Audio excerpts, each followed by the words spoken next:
Hey, it's Chris, Liege of Games. So, instead of the usual video on Saturday, we are doing a sort of combined one. Now, I know all of you Kickstarter junkies, over-under junkies, we'll get to that. But the main focus of this video is actually going to be something slightly different. Because this coincides with actually the first day of 2022, I thought I would do sort of a state of the channel video. Because I know a lot of other channels do those, and the more I think about it, the more I have thought about it, the more I thought it was kind of useful and kind of important. So what does that mean? Well, that means let's just talk about where things are at, what I want to do, where I see 2022 as a whole, and just a little bit of wanting to get some feedback from you guys. So first and foremost, I'm just gonna say thank you. If you are watching this, if you have subscribed, if you have ever commented, if you're viewing anything, thank you. I just want to get more stuff out there. I want to be able to be interacting with people more, getting more views, so I can just be out there for more people to hear my thoughts and to support more people in our hobby. Secondly, something that I would like to do. I want to make this channel bigger. And so first and foremost, I want to just put stuff out that you guys want to see. So I guess I'm opening it up. Let me know. What do you want to see more of? What do you want to see less of? Because I do a couple weekly videos on a weekly basis. It's going well. I do 2 videos on a weekly basis. The Kickstarter roundup of all the games that have launched on Kickstarter, GameFound, crowdfunding roundup. And then I do the upcoming one. But both of those require a fair amount of resources and a fair amount of time. And so what would be helpful from that standpoint? More of it? Less of it? More coverage on the bigger stuff, ignoring some of the little stuff?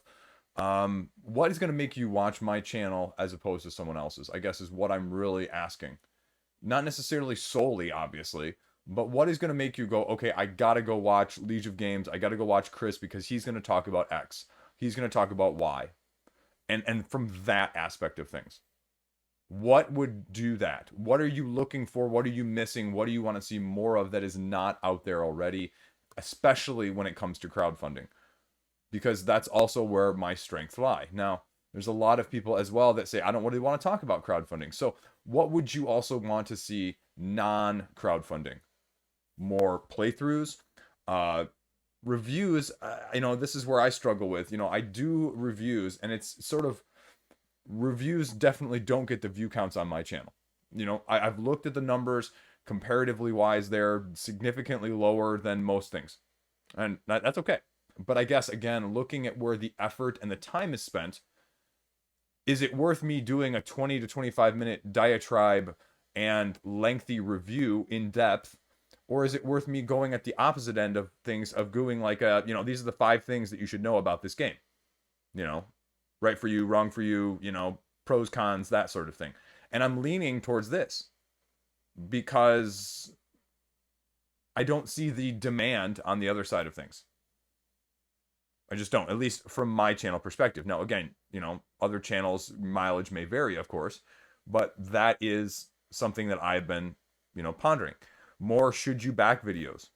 But again, it seems like those are popping up now, more and more from other channels. I mean, there's half a dozen on every single big name project. So again, what would be the most helpful from those videos? Because again, I want it to be useful. I want it to be something that you're going to go, okay, I got to go to Chris because he's going to XYZ. So my thoughts initially on things. And again, one of the other things, obviously at the year end here of 2021, lists are always a big hit with people. But I'm also not the most creative at lists.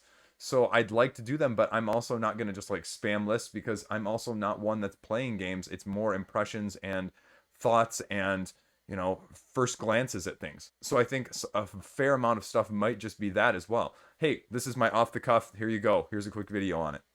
That sort of stuff. And I guess going back to the beginning, I've also been looking at trying to get myself some sort of challenge, if you will, some sort of challenge. And Board Game Ramblings, if you're familiar with their channel, much bigger than I am, much more popular. But they did the Can I Play My Whole Collection in a Year? And I've been debating in that one. I've been seriously debating that one over the last 24 to 48 hours. And that's one that I'm seriously contemplating doing. Would that be of interest? If I, put some parameters on it, obviously. And I said, well, okay, these games that I know I'm already going to get rid of and I have no interest in, maybe exclude those. But if there's something on the fence or something I'm not sure about, or just, all of this stuff in shrink wrap, in front and behind me, you know, I mean, that's really what we need to be talking about, maybe. Because then that's really going to, keep it or cull it as they sort of did. And I think that's interesting because, again, it forces me to have to play. It forces me to have to want to do it. And it forces me to, the other side of things that everyone sort of hems and haws about. And half the people are like, why would you ever do that? And half the people are like, oh, that totally makes sense. It's just getting rid of stuff. I have a lot of stuff that is just kind of meh. Like, I have a lot of stuff that I go, you know what? This is perfect for that rainy day in the middle of July when the temperature is 20 below and my kids are all at the perfect age and the eclipse is happening at the same time. I mean, it's games like that. And I've got games like that I just go, I'm just better off getting rid of and having shelf space and having a few extra bucks in my pocket almost. Because I also don't look at myself as a collector. Like, I look at this room and not so much behind me, but if you could see the other, in front, and it's just not playing. It's not set up because they're being played. It's set up because they're being stored. And again, the difference in the meaning of those words is where I struggle. Because I want to be more of a board game player rather than a board game collector. I mean, collecting's easy. I can collect all the time. I can buy every game I want. Almost, within reason. I'm not going to because I'm frugal as all get out, but, the thought is there sometimes. Just say, screw it. So, there's that. Let's switch gears here and let's go to 2021 in retrospect. Things I'm proud of. I mean, again, just putting enough videos out there. I guess quantity, obviously, quality is something I'm working on still. But just being able to do it for this long, I didn't think I'd be doing it for this long at this point. I thought I would be, but this is a passing fad. This is a passing thing. No, I kind of like doing the videos. I just do. I'm not very good at them. I've realized that. But I like doing them regardless. So that's there. Something I regret. There's not too many things I regret. Probably in terms of games, just again, not getting enough stuff played. Getting some of these campaign games taken care of, selling some stuff that's just not, it's just not there. And there's in terms of like buying or not buying, there's not too much there. Kickstarters and crowdfunders I'm getting better at. I don't back a lot of stuff. There will be a video coming out in the next week that talks about the crowdfunding games that I did, and I think I only backed 17 in the year of 2021, which at one point sounds way, way down from where it was, but at the same time, it's like a game and a half a month. That, again, with all these other stuff I haven't played and stuff in shrink and stuff with my need to playlist growing on a daily basis almost, it's still considerable. Because at the same time, I want to play some of these games that I really like as opposed to just playing new stuff all the time and not being able to get into it as much and develop as much gaming flow with it in the first place. Because that's half the fun too, of playing it half a dozen times and having that experience under your belt so you can kind of jostle around with things in terms of, the gameplay and the players and everything else like that. The only big thing that I regret not backing is probably the all-in for X-Men Marvel United. I regret not backing the all-in for that, for the extra like 60 or 70 bucks it would have been at this point. That's probably the only pledge I regret not backing. The only other thing I regret backing is Lords of Ragnarok. Somehow my pledge didn't get canceled. Like, I canceled it, I swear. I clicked it out of my cart, there was nothing there, and then they charged me a couple days later because I forgot, I didn't go back to it. So, that's probably the only thing I regret, because I just realized as much as I like the idea of that game, and as much as I could probably just keep the pledge and pay an extra 20 or 30 bucks on shipping and easily make that up plus, I just would rather spend that 90 bucks in the meantime elsewhere. I'm not in this to make money. I'm not in this to do it from that side of things. So, if I was in it to flip it, again, like I said in the other video, I would have bought probably 3 Marvel United X-Men all-ins, or 4 even, and flipped 3 of them. And just done it that, right? Maybe I'll do that with Marvel Zombicide. Let's see what else. I think I'm gonna try and get my 7-year-old a little bit more into things, but it's hard. His attention span is about 20 minutes or 30 minutes at most right now. And I'd love for him to be able to play something a little heavier with me, but like Marvel United is about the extent of the length that he can last. And the 6-year-old just isn't even there half the time. So that's the toughest thing. Because I'd really love to get some of this stuff ideally played with them as like a primary gaming partner, because there's just some stuff that my wife just doesn't have an interest in. Like she just doesn't, and it's tough from that side of things. Because as she said to me a couple weeks ago, it's will I play with you versus do I want to play with you? Because the former is definitely different from the latter, and I would rather have someone now that wants to rather than will, because again there's a difference there, again, the dynamic, the vibe, the overall engagement. So that's tough on a daily basis too. So apart from that, looking at 2022, my goals, again, this is going to sound corny, this is going to sound facetious. I think you go for a goal and you shoot for it. My goal is still 10,000 subscribers. Am I going to get it? Probably not. No. Since I started this channel, I've always sort of felt a little bit out of place. I've always sort of felt a little bit off. Like, even nowadays, when I interact with a good majority of people online or social media or, board game circles, it's just not there. It is, in case you're not familiar with it as much, it's very clicky. It reminds me very much of high school. You seem to need to be serious interest from the in crowd. There seems to be a serious in crowd, like an in crowd that sort of just does the social loops and interacts and communications with each other. And unless you can get in on it, or unless you become big enough all of a sudden, they just kind of. And that's been mostly my experience. There's been a few outliers here and there, but that's been the truth of it. And again, it's sort of weird because it's sort of the same with publishers. Some publishers and some individual designers will definitely interact with you and give you the time of day, and other ones, it's like talking to a wall. Like, must be yay high to enter ride, sort of thing. And if you're not, then who knows. But there's definitely still that feeling, as much as this channel has changed. There's definitely still that feeling. I have that feeling on a daily basis. A daily basis. I am terrified, and literally, when I write emails or messages to people, I do not expect a response. My default go-to at this point is expect nothing. Expect absolutely no response whatsoever, because more often than not, that is the response.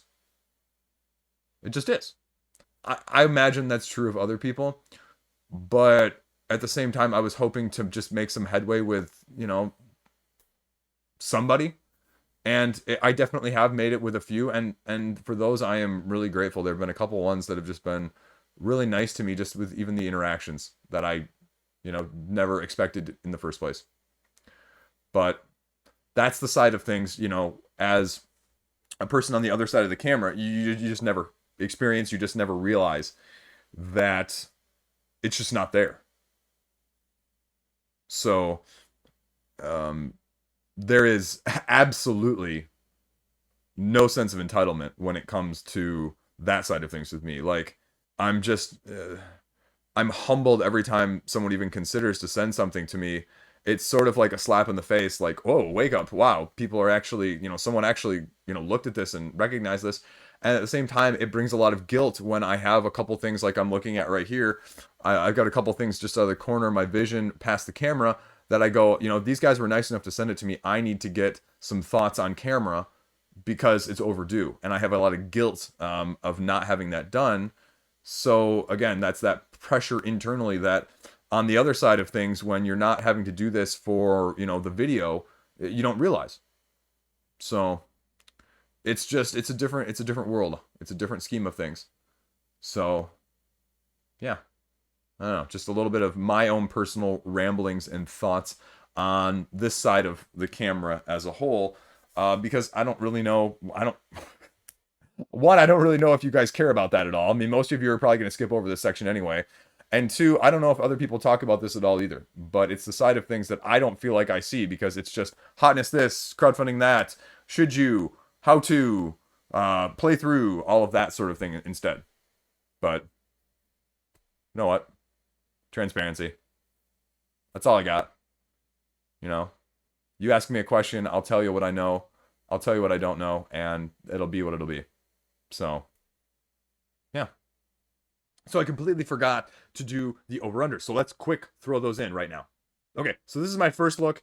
I didn't even look at these. I forgot to do this completely, so we're throwing it in right now. Over/under on 4.5 games covered. No, it would have been under. It would have been under. It would have been under. There's really only Catapult Feud Hydra, which is like this little Hydra thing that shoots fireballs at stuff, and then somehow it's raising a couple $100,000, and people like it for nostalgia reasons, and it's a kid's game, and it looks really cool. But that was really the only one that would have been on the list. There really wasn't a whole lot of other stuff that really launched, as far as I'm aware. So let's talk about the other ones. So let's go back. So we said Ancient Blood, Order of the Vampire Slayers. I said over under 415,000, and I messed that one up. Apparently 387,000. So that was wrong. Let's see. Palaces of Carrera. I said over under 85,000 euros. I said over. Wrong on that one. Ham Sandwiches Sandwich Shop. I said over under $6,000, and this one was over, and I got that one right. So 2 for 4. And now let's see what Call of Kilforth did. I said over under 270,000 US dollars. It's only at $259,000. So Liege only got 2 of 5 this week. You know what? I was optimistic that a bunch of these were going to get a bunch of funds because no one was spending the money elsewhere on crowdfunding games. But maybe it is really the holidays, and maybe it is people saving up for all of those other games that I talked about in my video from yesterday. My top 10 upcoming, or even my top 20 from both of those videos, of crowdfunding games that you need to know about for 2022, because whoa, some of those are going to be expensive, and a lot of them are going to be a lot of expensive. But anyway, there you go. 2 for 5 this week. Blech. I don't have anything for next week. I'm going to skip the usual what's coming up next week. We're just going to skip it. There's 2 games I think that are launching in the first week, but the next weekend, on the following week from now, there will be a full video, because the January 11th is basically doomsday for January. There is so much stuff freaking launching on the 11th. Be aware right now, it's starting in just over a week. There you go. I think I've rambled on for long enough. I don't really think I have a whole lot more at the end of this video. Again, you know, the biggest thing, what would entice you more? If you're new to this channel, if you are considering viewing more, if you're considering watching more, subscribing, anything else like that, what's going to make you tune in on a more regular basis, or watch for longer, or watch more of it? Because that's the stuff I want to make. I mean, like, I don't have any interest in making stuff that people don't want to watch. Obviously, it has to be of interest to me at the same time, but I have enough fun during these videos. This is a very serious video. Very serious video. I have a lot of oddballness in my other videos.